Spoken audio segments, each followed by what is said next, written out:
고객의 개인정보 2,400만여 건을 무단으로 보험사에 팔아넘긴 홈플러스가 무죄를 선고받았는데요. 시민단체가 여기에 항의하며 재판부에 보낸 서한이 화제가 되고 있습니다. 자, 항의 서한은 이렇게 시작합니다. 판사님은 이 글씨가 정말 보이십니까? 자, 영상을 함께 한번 보겠습니다. 영상에 보면요. 손가락이 나와 있죠. 이 손가락과 비교해봤을 때 글씨가 얼마나 작은지 짐작하실 겁니다. 경품 행사 당시 사용된 응모권에는 이렇게 1mm의 작은 글씨로 보험 마케팅을 위한 정보 제공이 적혀 있고 옆에는 동의를 위한 체크 표시를 해달라고 되어 있습니다. 재판부는 이 작은 글씨 크기가 복권이나 다른 약관에서도 사용이 된다며 소비자가 인지하지 못할 수준은 아니라고 판단했습니다. 자, 이 같은 판단이 비상식적이라면서 시민단체가 1mm 크기로 적은 항의 서한을 보낸 건데요. 지금부터 관련 내용 이야기해 보겠습니다. 네. 자, 1mm 항의 서한, 재판부가 읽을 수 있었는지 궁금합니다. 이 소식 비롯한 다양한 사회 이슈들 살펴보겠습니다. 2호선 숭실사이버대 교수 백기종 전 수서경찰서 강력팀장입니다. 안녕하십니까? 네, 안녕하십니까? 안녕하세요. 읽으실 수 있겠어요? 1mm짜리 글씨? 정상적인 시력으로도 사실 1mm 크기 읽을 수가 없습니다. 예. 사실 보이지 않고요. 가까이 들여다봐야 돼요. 네, 그래서 이제 뭐 이게 있다, 더군다나 이게 이면에 작성을 했는데 예. 이게 있다는 공지사항을 듣고라도 안경을 구해서 봐야 되는 그런 정도의 크기이기 때문에 예. 이번 판결에 대해서는 뭐 국민정서법이라는 게 또 있고요. 물론 그 개인정보보호법에는 또 이런 게 있습니다. 부당한 방법이나 부정한 방법으로 수집한 개인정보라는 규정이 있거든요. 예. 근데 저는 이게 보면 많은 전문가들도 이 부분이 부당하거나 부정한 방법으로 보인다라는 그런 분석이 있기 때문에 예. 논란이 계속될 전망입니다. 예, 어떻게 1mm 글씨 어떻게 보세요? 일단은 저로서는 그 다음 생에도 못 읽을 글씨 크기고요. 예. 그런데 지금 그걸 생각해 보면 글씨의 크기도 물론 작지만 또 한 가지는 이거를 실제 상업적으로 사용해서 엄청난 이익을 얻겠다 혹은 얻을 수 있다라는 얘기가 적혀 있었던 것도 아니고 또 하나는 실질적으로 어떤 조건으로 경품을 줄 수 있다 혹은 당첨이 가능하다 이런 조건도 전혀 적지 않은 상태에서 무작위로 보험회사 7군데에다가 실제 개인정보들을 팔아넘긴 건데요.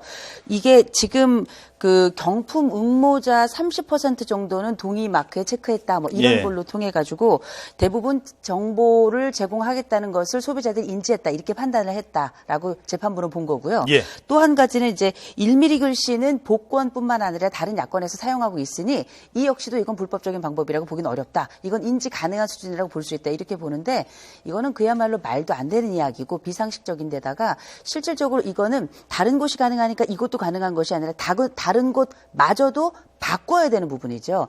지금 안 그러면 경품이나 이런 것들을 쓴 종이 그렇죠. 옆에 다 1mm로 적어요. 그렇죠. 예. 아니 돋보기를 옆에 하나 이렇게 첨부를 해줘야죠. 예. 그리고 내가 충분히 다 읽었다는 것을 5번, 6번 인지했다는 걸 분명하게 확인할 수 있는 절차를 과연 그 회사도 거쳤는가 그렇진 않았거든요. 이런 불평등한 이런 사실은 불공정한 계약 같은 거죠. 예. 그리고 실질적인 소비자의 피해를 야기한 부분에 대해서 그 불법이 아닌 사실상의 합법적 조건이라고 판결을 한 거라서 저처럼 경품 행사에 많이 참여하는 소비자로서는 굉장히 좀 불편합니다. 예. 그래서 이 편법 개인정보 수집이라는 분석이 높은 이유가 바로 그런 겁니다. 2011년부터 2014년까지 경품을 하겠다고 해놓고 그다음에 1mm 크기의 공지사항을 했는데 문제는 3억 내에 경품을 걸고 결국은 그 경품도 모두 직원들이 자기들끼리 짜고서 BMW라든가 골드바를 가져갔단 말이죠. 이게 이제 서울 강남 경찰서에서 사건을 수사를 해서 1명을 구속하고 3명을 불구속했었던 사건인데 지금 이걸 3년여 동안 수집을 해서 결국 회사는 어떤 이익을 취했냐면 2,400여 건의 이런 개인정보를 부정한 방법으로 수집을 해서 7개 보험사에 231억 원의 예. 판매를 해서 부당한 그런 수익을 얻었단 말이죠. 예. 이런 부분이 너무나도 홈플러스 쪽에서는 시민들이나 이 고객들을 속였다. 그래서 이런 부분이 지금 비정부 기구, NGO라든가 시민단체에서 들고 일어서는 이유가 이런 대기업체에 준한 이런 기업체에서 이런 형태의 어떤 편취 사기 행위를 했다. 이게 지금 국민들한테 굉장히 분노를 일으키고 있는 그런 상황이죠. 자, 한번 따져보자고요. 물론 홈플러스 회사 차원에서 이걸 그 사기를 친 건 아닙니다. 그건 분명하죠. 직원들이 경품을 나눠 가졌으니까요. 그러니까 경품은 다 직원들이 자기들끼리 나눠 갖고 개인정보만 쏙 빼놔가지고 그걸 240억 가까이 된 돈으로 회사는 또 가져갔습니다. 이 꼭 먹고 알 먹고. 소비자는 뭡니까? 봉이죠. 봉이죠. 네. 실질적으로 이 법원의 판결에 대해 정말 좀 화가 나는데 법원이 뭐라고 얘기를 했냐면 제가 그대로 읽어드릴게요. 홈플러스가 고객 회원 정보를 제3자 제동 없이 그러니까 이건 이제 소송을 걸어서 이제 패한 그 시민단체에서 1mm 보낸 쪽에서 한 얘기인데요. 법원이 홈플러스가 고객 회원 정보를 제3자 제동 없이 보험회사에 제공한 행위에 대해서 기업 내부의 업무를 위해 개인 정보를 주고받은 행위에 대해서 여기에 해당하므로 불법이 아니다. 예. 그러니까 결국은 아무런 조건 없이 무작정 사용해도 이건 업무를 위한 것이니까 사실상 개인의 정보가 보호되는 부분에 침해돼도 문제가 없다라고 본 거거든요.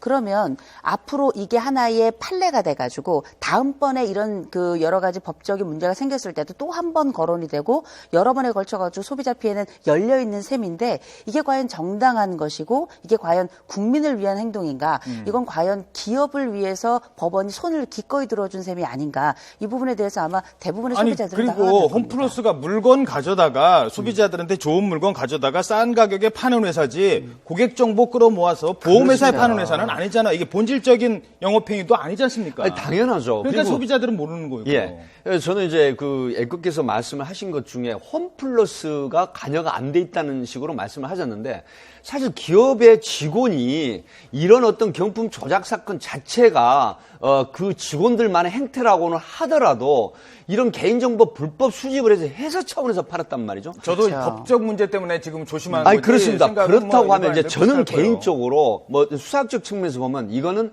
회사가 공모한 쪽의 문제라고 저는 추정을 합니다. 예. 왜 그러냐면 이게 만약에 회사 차원이 개입이 안 됐다고 하면 이걸 7개 보험사에 231억 7천만 원이라는 거액을 주고 판매를 해서 부당이득을 얻을 이유가 없죠. 그렇죠. 직원들 개인 그네들만의 일이었다고 하면 그렇죠. 그럼에도 불구하고 이번 재판부에서는 그 사건, 경품 조작 사건은 별건이라고 이렇게 규정을 하셨는데 과연 이 부분을 납득하고 받아들일 그런 어떤 법조인들도 많지 않다는 얘기를 제가 밖에서 많이 듣거든요. 예. 이 부분이 과연 그래서 시민단체, 전문가 그룹인 시민단체가 법조인들도 많이 소속해 있거든요. 거기에서 이렇게 큰 어떤 항의를 하는, 컴플레인을 하는 이유가 바로 그런 거라는 분석이 가능하거든요. 알겠습니다. 자, 물론 법원 판결을 존중합니다. 그러나, 좀 더 소비자 입장에서 생각해 볼 필요가 있지 않느냐라는 생각을 해봤습니다.